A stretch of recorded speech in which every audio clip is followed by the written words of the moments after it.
Chairperson ने सिलीगुड़ी में एक नर्सिंग होम की भूमिका पर असंतोष व्यक्त कर सीएमओएच को सौंपा ज्ञापन।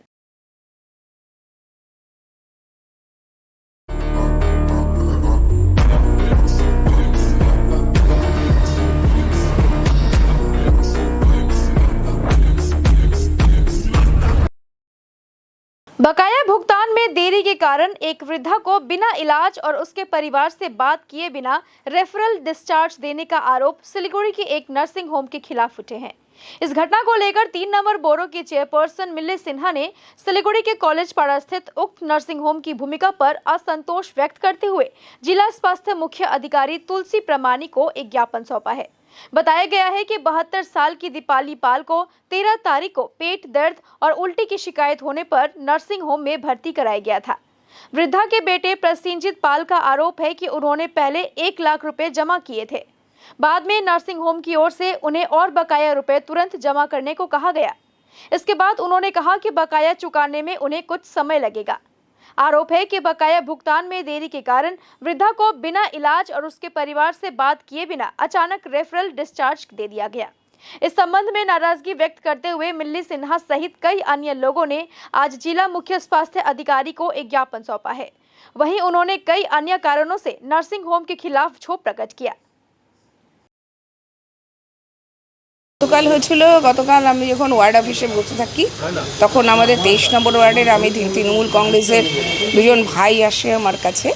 আসার পরে তারা বলে যে ডক্টর একে বাসু নার্সিং হোমে আমার মা ভর্তি, সেখানে ডাক্তারবাবু আমাকে বলেছেন যে রিলিজ করে দিয়েছেন। কোন ডাক্তারের আন্ডারে? বললো সুমিত্রা। উনি করেননি কিন্তু নার্সিংহোমের কোনো আরএমও ওনাকে রিলিজ করে দিয়েছে। 1,71,000 টাকা আমাদের বিল হয়েছিল, সেখানে আমি 1 লাখ টাকা পেমেন্ট করেছি। আমাকে সন্ধেবেলায় ফোন করে বলা হলো যে আপনি 71,000 টাকা আপনি আমাদেরকে দিন, এখনই দিতে হবে। তা ছেলেটি বলেছে যে আমি এই মুহূর্তে দিতে পারছি না, আগামীকাল দেবো। বলে চেক দিয়ে যান 50,000 টাকা। ও বলছে আমি তো চেকও নিয়ে আসিনি, আপনারা একটা দিন সময় দিন, আগামীকাল আমি দেবো। আবার কিছুক্ষণ পরে ফোন করে তাকে জানানো হয় যে আপনার মার ট্রিটমেন্ট আমরা বন্ধ করি। আগে ওনার ইউট্রাস বাদ চলে গেছে, এরা বলছে ইউট্রাস ভালো আছে।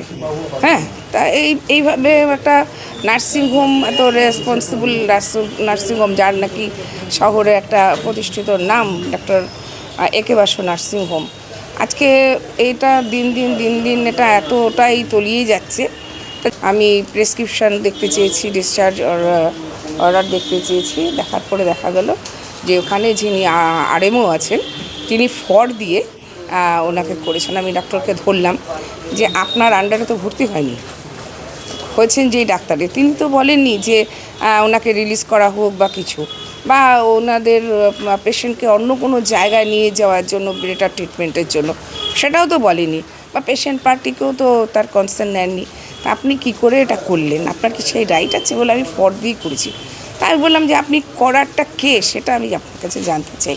এই যে স্বাস্থ্যসাথী, যেটা নাকি মুখ্যমন্ত্রী বলেছেন সমস্ত নার্সিংহোমে স্বাস্থ্যসাথীকে নিতেই হবে বাধ্যতামূলক, কিন্তু এই নার্সিংহোম কখনোই নিচ্ছে না।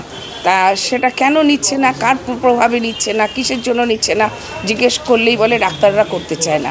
তা আমাদের বক্তব্য আজকে আমরা সিএমএইচের কাছে আসছি যে একটা পেশেন্টকে কী করে উইদাউট ট্রিটমেন্টে ওনারা রেখে দিলেন। এত গুরুতর অপরাধ কি করে করছেন? উইদাউট ট্রিটমেন্টে ওনারা রেখে দিয়েছেন। টাকাটা কিন্তু সবথেকে বড় কথা নয়।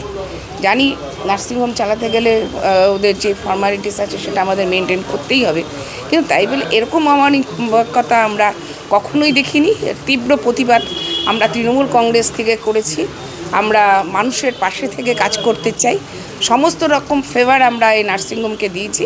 আমাদের মাননীয় মেয়রের যেই লিফট করা যেত না, সেই লিফট পর্যন্ত করে দিয়েছিলেন। আজকে আমরা এর প্রতিবাদ জানাই। আমরা মেয়রকেও এখন গিয়ে একটা কপি দিয়ে আসবো, এবং আইএমএর প্রেসিডেন্ট সেক্রেটারিকেও আমরা এটা দিচ্ছি। সিএমএইচ এখানে নেই, ওনার সাথে ফোনে কথা হলো, আমাদের যিনি মুখপাত্র আছেন তার সাথে কথা হয়েছে। তিনি বললেন যে অবশ্যই আপনি আমাকে একটা কপি পাঠান। আমরা দিয়ে গেলাম, ওনার সাবঅর্ডিনেট যিনি আছেন অফিসার তাকে দিয়ে গেছি, তিনি এখনই পাঠাবেন, এবং তারপরে উনি বলেছেন আমরা ইনভেস্টিগেটর পাঠাচ্ছি। গত 13 তারিখ সন্ধেবেলা আমার মা শিলিগুড়ি বাসু ক্লিনিকে ডক্টর পারোয়ার আন্ডারে ভর্তি হয়। এবার সমস্ত টেস্টই চলছিল, টেস্ট ইত্যাদি চলছিল, কিন্তু মার কোনো শারীরিক কোনো হয় না, মানে ডেভেলপমেন্ট হয়নি, বরঞ্চ ডিটোরিয়েটই করেছে। তো এবার কি হলো, গতকাল এর মাঝখানে তো অনেকবারই ফোন করেছে নার্সিংহোম থেকে পেমেন্টের জন্য জন্য। গতকাল বিকেলে হঠাৎ করে এরা বলছে যে আপনার মায়ের ডিসচার্জ হয়ে গেছে। তো আমি তখনই আমার ডাক্তারকে ফোন করি যে আপনি কি ডিসচার্জ করে দিয়েছেন? বললো না, আমি তো ডিসচার্জ করিনি। আরএমওকে দিয়ে ওরা দেখলাম একটা ডিসচার্জ তৈরি করে দিয়ে বলছে আপনার মাকে আপনারা নিয়ে যান। এবং শুধু তাই করেনি, একটা অসুস্থ পেশেন্ট, 70 বছর বয়সে একজন অসুস্থ পেশেন্ট, তাকে ওইভাবেই মানে চিকিৎসাহীন অবস্থায়, মানে কোনো রকম কোনো চিকিৎসা ছাড়া তার স্যালাইন ইত্যাদি সমস্ত খুলে দিয়ে ফেলে রেখেছে। কারণ হলো তাদের তাদের 1,71,000 টাকা বিল হয়। আমি 1 লাখ টাকা গতকাল অবধি পেমেন্ট করেছি এবং আমি বলেছি যে আরও 71,000 টাকা যেটা আগামীকাল সকালেই পাবেন। তারা আমাকে বলে যে না, তাদেরকে পেমেন্টটা তখনই দিতে হবে, না হলে আর চিকিৎসা চালু করা যাবে না। এবং শুধু তাই নয়, লাস্টে আমার এই 23 নম্বর ওয়ার্ডে প্রদীপ কর বলে একজন দাদা আছে, হ্যাঁ, মানে সে এসে রিকোয়েস্ট করার পরও তাকে বলা হয় যে তাহলে তাকে পোস্ট ডেটেড চেক দিতে হবে। এরকম কি কোনো নিয়ম তো আজ অবধি শুনিনি যে পোস্ট ডেটেড চেক দিয়ে করতে হবে, ট্রিটমেন্ট কন্টিনিউ রাখতে হবে। আজকে সকাল অবধিও বন্ধ করে রেখেছে। হ্যাঁ, এখনও ওখানেই আছে, আমি পেশেন্টকে সরাইনি। কোনো স্বাস্থ্যসাথী কার্ড নেই, কিচ্ছু নেই, দেওয়া হয়নি। আমার অভিযোগ যে এইরকম অমানবিক কাজ একটা নার্সিংহোম কর্তৃপক্ষ কি করে করতে পারে।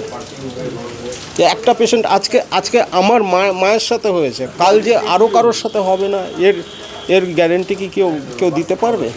তো আমি তাই এটাকে সবার সামনে আনতে চাইছি, এদের অমানবিকতার এটাকে আমি সবার সামনে আনতে চাই। গত 13 তারিখ সন্ধ্যাবেলা ভর্তি করা হয়েছে। সমস্যা পেটের সমস্যা, পেটে ব্যথা এবং বমি হচ্ছিল।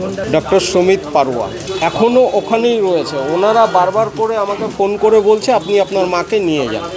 এই যেহেতু কালকে ওরা পুরো পেমেন্টটাই চেয়েছিল, আমি 1 লাখ টাকা 1,71,000-এর মধ্যে 1 লাখ অবধি পেমেন্ট করেছি। 71,000 আমি পেমেন্ট করিনি, বলেছি মানে গতকাল বলেছি আগামীকাল সকালের মধ্যে ফার্স্ট হাফের মধ্যে আপনাদেরকে পেমেন্ট করে দেব, কিন্তু ওরা সেটা মানতে রাজি না, ট্রিটমেন্টটা বন্ধ করে দেয়। এবং আমাকে ওই যেখানে ভর্তি আছে মা SDU 7-এ, সেখান থেকে ফোন করে, সেই SDU থেকে ফোন করে আমাকে বলা হয় যে আপনার মায়ের একটা বাড়িতে পরার পোশাক নিয়ে আসুন, আপনার মাকে ডিসচার্জ করে দেওয়া হয়েছে। তখনই আমরা তড়িঘড়ি নার্সিংহোমে গিয়ে দেখতে পাই বা জানতে পারি যে আমার ডাক্তার কোনোরকম কোনো ডিসচার্জ করেনি, যেই ডাক্তারের আন্ডারে ভর্তি ছিল। অন ডিউটি আরএমও ডিসচার্জ করে দেয়। এবং একটা পেশেন্টকে যখন ভর্তি না, আমার কোশ্চেন হচ্ছে, একটা পেশেন্টকে যখন ভর্তি নেওয়া হয় তখন তো তার কনসেন্ট নিয়েই ভর্তি করা হয়। ডাক্তারের কোনো রকম কোনো কনসেন্ট নেই, ইভেন পেশেন্ট পার্টিরও কোনো কনসেন্ট নেই, তাহলে ডিসচার্জটা কী করে? हालांकि इस संबंध में नर्सिंग होम प्रबंधन की ओर से कोई बयान नहीं मिला है।